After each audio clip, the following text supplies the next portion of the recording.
Hello aspirant, welcome to Baruipur competitive centre. তো আজও আমি তোমাদের জন্য কিছু এমসিকিউ প্রশ্ন এনেছি আগামীতে যে সমস্ত পরীক্ষাগুলো আসছে সেগুলোর কথা মাথায় রেখে। ঠিক আছে, তো এই এমসিকিউগুলো কোন পরীক্ষার জন্য? PSC miscellaneous, PSC clerkship, Kolkata পুলিশের কনস্টেবল, ওয়েস্ট বেঙ্গল পুলিশের কনস্টেবল, ওয়েস্ট বেঙ্গল পুলিশের এসআই সহ বিভিন্ন পরীক্ষায় তোমাদের কাজে লাগবে। তো তোমরা দেখবে তোমরা কটা পারছো, অবশ্যই সেটা কমেন্ট বক্সে আগে লিখে দেবে যে তোমরা কটা পেরেছিলে। ঠিক আছে, তো চলো প্রথম প্রশ্নটাই কি বলছে, বাংলাদেশের সাথে পশ্চিমবঙ্গের কয়টা জেলা স্পর্শ করেছে? দেখো, এই প্রশ্নটা কিন্তু অনেকেই ভাবে না। এটা আমি উত্তরটা আগে বলে দিই, তারপর আমি দেখাচ্ছি। 10টা জেলা হচ্ছে আমাদের বাংলাদেশের সাথে স্পর্শ করেছে। তোমরা এই পাশে ম্যাপটা দেখো, এই হচ্ছে দক্ষিণ চব্বিশ পরগনা। ঠিক আছে, এটা একটা জেলা হলো। উপরে উত্তর চব্বিশ পরগনা দুটো, নদিয়া, মুর্শিদাবাদ চারটে হলো, মালদা 5, দক্ষিণ দিনাজপুর, উত্তর দিনাজপুর 7। ঠিক আছে, এবার ভালো করে খেয়াল করো, এই যে গ্যাপটা আছে দার্জিলিংটাও কিন্তু টাচ করছে, তাহলে হয়ে গেল 8, জলপাইগুড়ি 9 আর কোচবিহার 10। বোঝা গেল? তাহলে এই যে পরপর যে জেলাগুলো আছে সবাই কিন্তু টাচ করছে। দার্জিলিংটা অনেকে মিস করে ফেলে। দার্জিলিং তোমরা যদি খেয়াল করো, দেখো ওই গলার দিকটায় গ্যাপ আছে, সুতরাং দার্জিলিং এর সাথেও কিন্তু বাংলাদেশের বর্ডার আছে, অল্প হলেও আছে। তো মনে রাখবে 10টা হচ্ছে কিন্তু জেলা, যেটা হচ্ছে বাংলাদেশের সাথে শেয়ার করছে। নেক্সট 2 নম্বর প্রশ্ন কি বলছে, সার্বজনীন দাতা কোন রক্তের গ্রুপকে বলা হয়?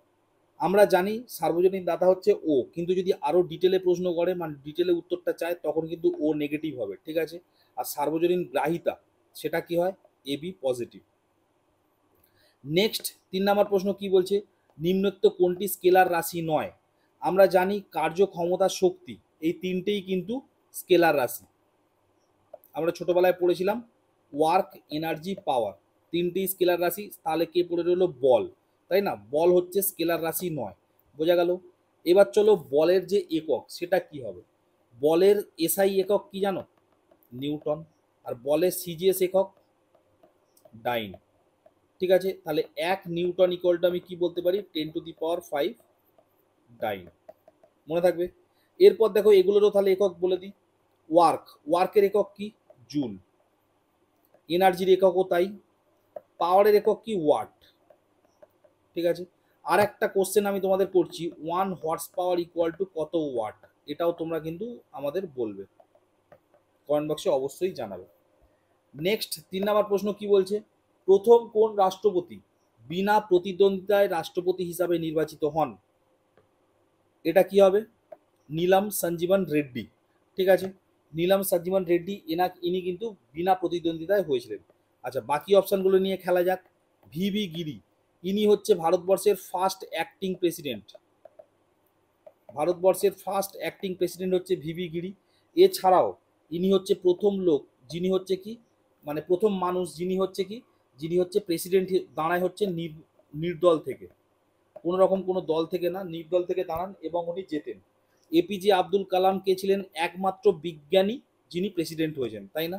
আর এখানে দেখো জাকির হুসেন, ইনি হচ্ছে, নাম শুনেই বুঝতে পারছো মুসলিম মানুষ, শুধু তাই নয়, ইনি হচ্ছে ফার্স্ট মুসলমান যিনি হচ্ছে আমাদের দেশের প্রেসিডেন্ট হচ্ছে।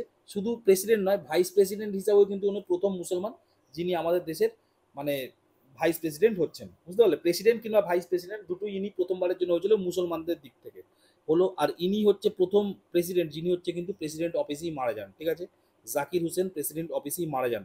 ইনি মারা গেছিলেন বলেই কিন্তু ভিভি গিরি আর কি অ্যাক্টিং প্রেসিডেন্ট হিসাবে ছিলেন। নেক্সট 5 নম্বর প্রশ্ন কি বলছে, equal pay for equal work, সমান কাজের জন্য সমান মজুরি সংবিধানের কত নম্বর ধারায় বর্ণিত আছে? এটা কি হবে? এটা হবে আর্টিকেল 39। ঠিক আছে, আর্টিকেল 39-এ অ্যাকচুয়ালি আছে ফ্রি লিগাল এড। মানে কি? মানে হচ্ছে যারা হচ্ছে আর্থিক দিক থেকে পিছিয়ে আছে তাদের যদি কোনো আইনি সহায়তা লাগে, ধরো সরকারি উকিল লাগছে বা এই সংক্রান্ত কোনো ব্যাপার, তখন ফ্রি লিগাল এড দেওয়া হয়, যেটা 39-এ আছে। বোঝা গেল? আর এই যে 39-এর যে এখানে কি লেখা আছে? এখানেই বলা আছে equal pay for equal work. ঠিক আছে, 40 নম্বর আর্টিকেলে কি আছে? পঞ্চায়েত রাজ। ঠিক আছে, আর্টিকেল 41-এ কি আছে? আর্টিকেল 41-এ আছে হচ্ছে আমাদের মমতা দিদির খুব পছন্দের আর্টিকেল, সেটা হচ্ছে খালি বেকার ভাতা, তাই না? খালি বেকার ভাতা দিতে চায়। ঠিক আছে, আর 42 নম্বর আর্টিকেল কি আছে? 42 নম্বর আর্টিকেল আছে হিউম্যান কন্ডিশন ফর ওয়ার্ক।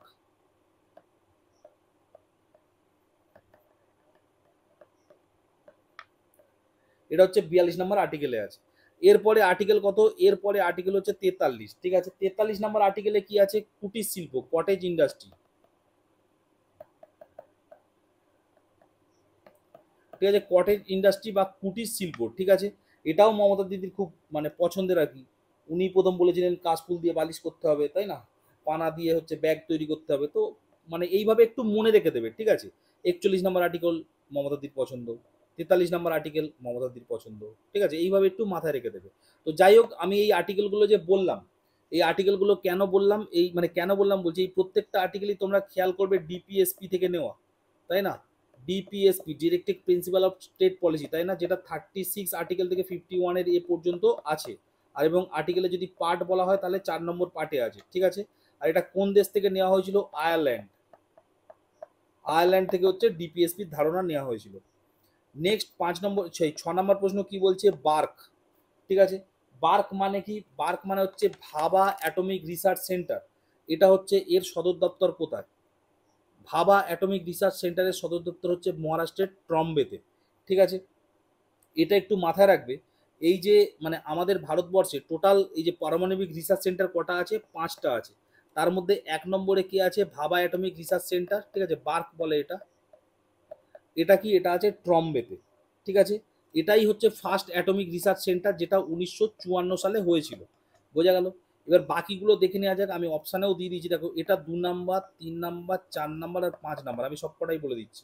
আমাদের দেশে 5টাই অ্যাটমিক রিসার্চ সেন্টার আছে। ঠিক আছে, মধ্যপ্রদেশের ইন্দোরে আছে। তার নাম কি? রাজা রামান্না সেন্টার। রাজা Ramanna centre for advance technology. ঠিক আছে, রাজা Ramanna centre for advance technology. ঠিক আছে, পশ্চিমবঙ্গের কলকাতা, কলকাতায় কি আছে? কলকাতা আছে variable energy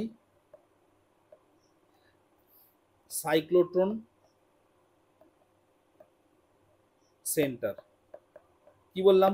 variable energy cyclotron centre, এটা আছে কলকাতায়। আমাদের তেলেঙ্গানার হায়দ্রাবাদে কি আছে? অ্যাটমিক মিনারেল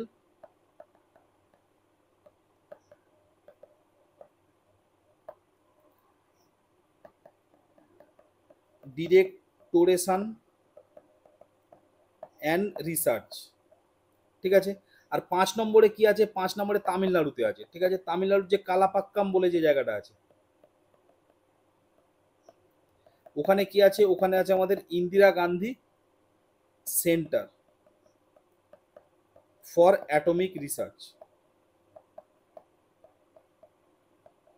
ঠিক আছে, এইগুলো একটু মনে রাখবে, 5টা শহরের নাম মনে রাখবে। ঠিক আছে, ট্রাম্বেতে কি আছে? ভাবা অ্যাটমিক রিসার্চ সেন্টার। মধ্যপ্রদেশের ইন্দোরে কি আছে? রাজা রামান্না ফর অ্যাডভান্স টেকনোলজি। কলকাতায় আছে ভেরিয়েবল এনার্জি সাইক্লোট্রন সেন্টার। তেলেঙ্গানার হায়দ্রাবাদ আছে অ্যাটমিক মিনারেল। কালাপাক্কমে মানে তোমার তামিলনাড়ুর কালাপাক্কমে কোথায় আছে? Indira Gandhi centre for atomic research. ঠিক আছে, এই 5টাই আছে। তো 5টা পুরো মুখস্থ রাখবে।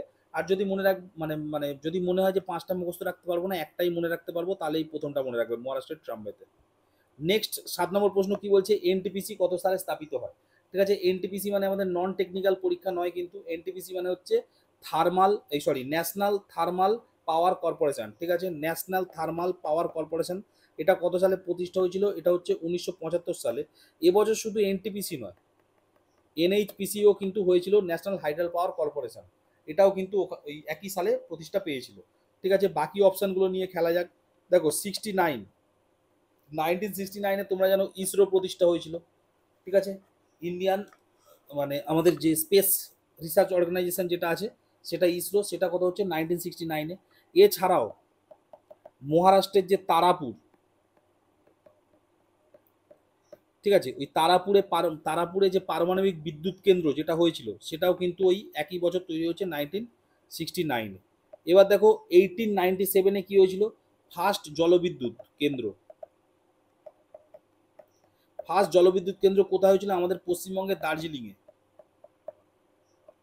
ঠিক আছে, ওখানে একটা নদী ছিল, তার নাম রঞ্জিত, এবং সেখানে হয়েছিল হচ্ছে সিদ্রাপং, তাই না, ওর উপরে হয়েছিল আমাদের ফার্স্ট জলবিদ্যুৎ কেন্দ্র। এটা কিন্তু পশ্চিমবঙ্গের।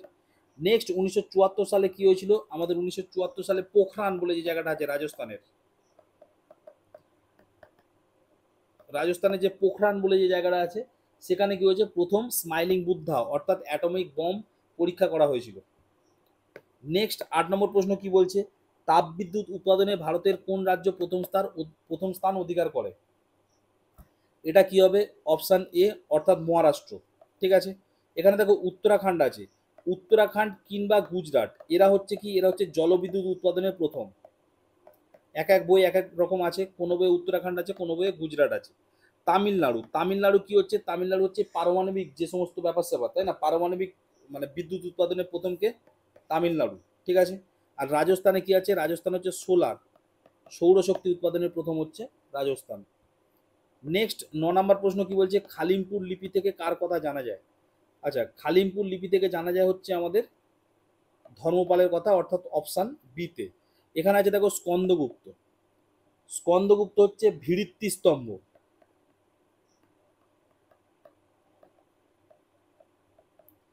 ভিত্তি স্তম্ভ লিপি থেকে স্কন্দগুপ্তের কথা জানা যায়।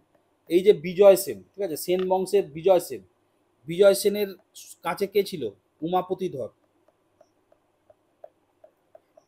তিনি কি লিখছেন, তিনি লিখছেন দেওপাড়া প্রশস্তি। তো এখানে অবভিয়াসলি দেওপাড়া প্রশস্তিতে কার বিষয় লেখা থাকবে, বিজয় সেনের বিষয় লেখা থাকবে। আর শশাঙ্ক, গঞ্জাম, গঞ্জাম লিপি থেকে শশাঙ্ক কথা জানা যায়। নেক্সট 10 নম্বর প্রশ্ন কি বলছে, চন্দ্রগুপ্ত মৌর্যের উত্থানের কাহিনী কোন বইতে বর্ণিত আছে? এটা কি হবে, অপশান ডি মুদ্রা রাক্ষস, যেটা কে লিখেছিল, বিশাখ দত্ত। ঠিক আছে, মুদ্রা রাক্ষস লিখছে বিশাখ দত্ত। ঠিক আছে, এখানে দেখো কে কে আছে, স্বপ্ন বাসক দত্তা, এটা কে লিখেছিল, এটা লিখেছিল ভাস। ঠিক আছে, স্বপ্ন বাসব দত্তা এটা কে লিখেছে, এটা তাহলে ভাস লিখেছে, এবং খুব মানে গুরুত্বপূর্ণ এটা, বুঝতে পারলে। মালবিকা অগ্নিমিত্রম এটা কে লিখছে, এটা লিখছে কালিদাস।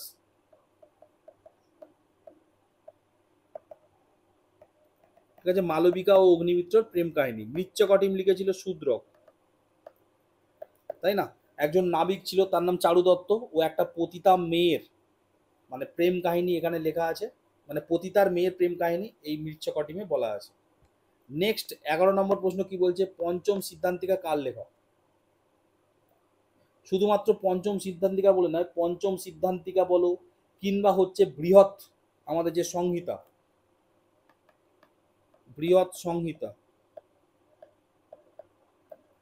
পঞ্চম সিদ্ধান্তিকা, বৃহৎ সংহিতা সবই কে লিখছে, সবই লিখছে বরাহ মীর। বোঝা গেল।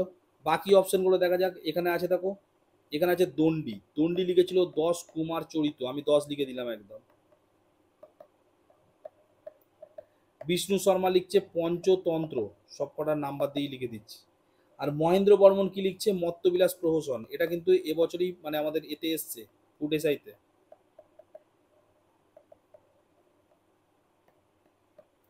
মত্তবিলাস প্রহসন হচ্ছে আমাদের মানে মহেন্দ্র বর্মন লিখেছে। নেক্সট 12 নম্বর প্রশ্ন কি বলছে, কোন রাজার মুদ্রায় লক্ষ্মী দেবীর প্রতিকৃত খোদাই করা ছিল? এটা কি হবে, এটা হবে অপশান বি প্রথম চন্দ্রগুপ্ত।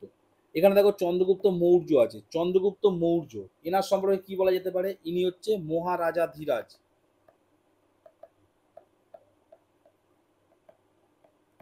ঠিক আছে, তারপরে কি হচ্ছে, ইনি হচ্ছে ফার্স্ট ঐতিহাসিক রাজা।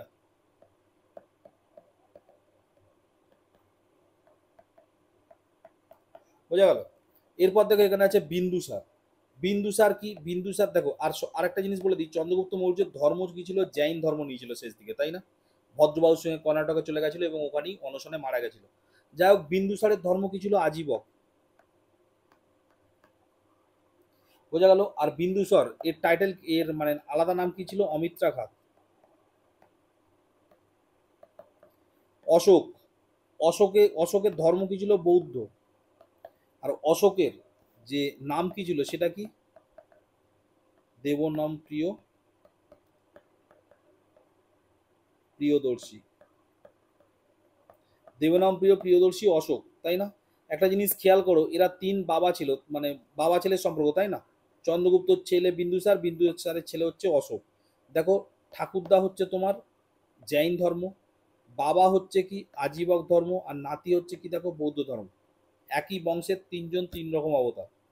নেক্সট 13 নম্বর ও আজকের শেষ প্রশ্ন কি, যে আর্যদের ভারতে আগমনের কথা জানা যায় কোন লিপি থেকে? আর্যরা এসেছিল কই মাছের মতো, বগজ কই লিপি থেকে জানা যায়। ঠিক আছে। হাতিগুম্পা লিপি কার সম্পর্কে জানা যায়? কলিঙ্গরাজ, কলিঙ্গরাজ খারবেলের কথা জানা যায় হাতিগুম্পা লিপি থেকে। কলিঙ্গ মানে বর্তমানের উড়িষ্যা। নাসিক প্রশস্তি, নাসিক কোথায় আছে? মহারাষ্ট্রে আছে, তাই না? নাসিক প্রশস্তি সম্পর্কে কাল মানে নাসিক প্রশস্তি সম্পর্কে মানে মানে কার সম্পর্কে এই বইটা বলা আছে বা এই লিপিটা বলা আছে? এটা হচ্ছে গৌতমীপুত্র সাতকর্ণী। গৌতমীপুত্র সাতকর্ণী যেটা লিখেছিল আমাদের হচ্ছে এর মা, তাই না? গৌতমীপুত্র সাতকর্ণীর মা। তো তোমরা কমেন্ট বক্সে অবশ্যই জানাবে কে লিখেছিল। এলাহাবাদ প্রশস্তি, এলাহাবাদ প্রশস্তি কে লিখছে? হরিসেন। কেন হরিসেন লিখবে? কেননা হরিসেন ছিল সমুদ্রগুপ্তের সভাকবি, এবং এই এলাহাবাদ প্রশস্তি সমুদ্রগুপ্তের সম্পর্কেই লেখা। বোঝা গেল? তো এই ছিল আজকের 13টা এমসিকিউ, এবং আমি চেষ্টা করেছি প্রত্যেকটার উত্তর ধরে সেগুলো নিয়ে আরও কনসেপ্ট ক্লিয়ার করানোর। তোমরা অবশ্যই কমেন্ট বক্সে জানাবে তোমাদের কেমন লাগলো, আর ভালো লাগলে অবশ্যই একটা লাইক মারবে এবং কমেন্ট করবে। আমি প্রত্যেকের কমেন্ট পড়ি, আর যদি সাবস্ক্রাইব না করে থাকো তাহলে অবশ্যই চ্যানেলটা একটু সাবস্ক্রাইব করবে। দেখা হবে পরের ভিডিও, ততক্ষণ স্টে টিউন অ্যান্ড বাই।